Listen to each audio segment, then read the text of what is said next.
Let's go ahead and place another hang top right here.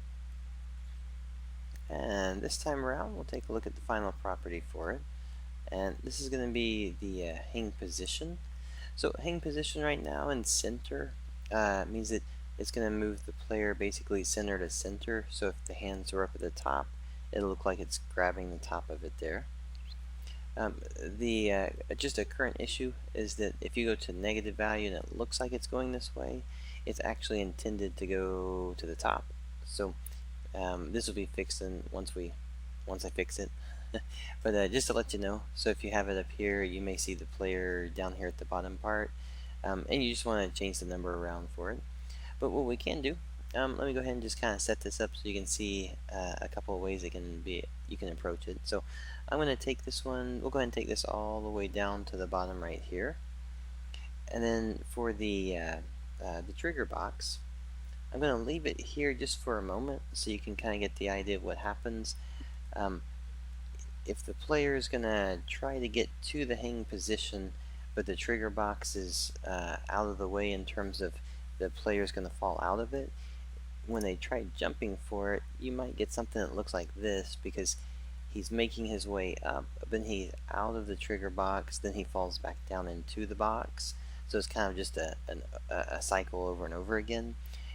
It's not necessarily it's not a mistake. It's just simply if you're going to take a point and move it all the way up, then you want to make sure that you actually support it with the trigger box range, so that you may want to say, okay, well, if I'm going to move him all the way up, let's be sure my box actually supports how high he can actually be above it, so that he doesn't actually fall out of it constantly.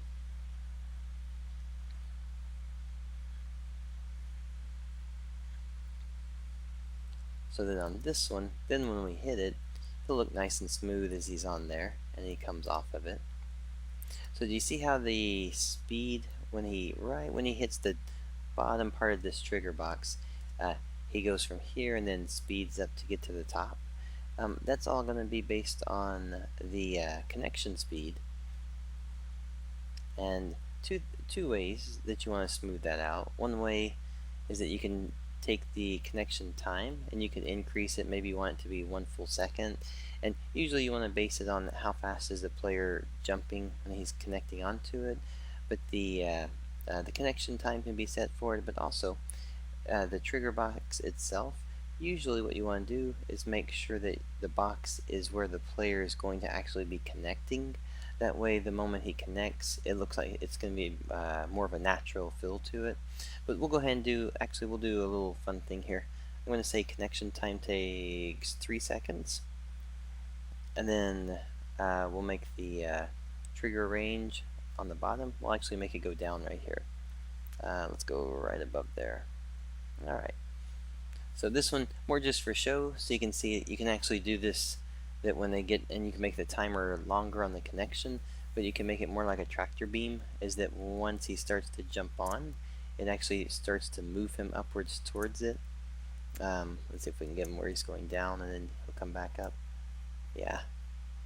So kind of a fun feel to it. It doesn't have to always be super fast, but it can actually be where it fits the speed of the player, is how he's moving and stuff.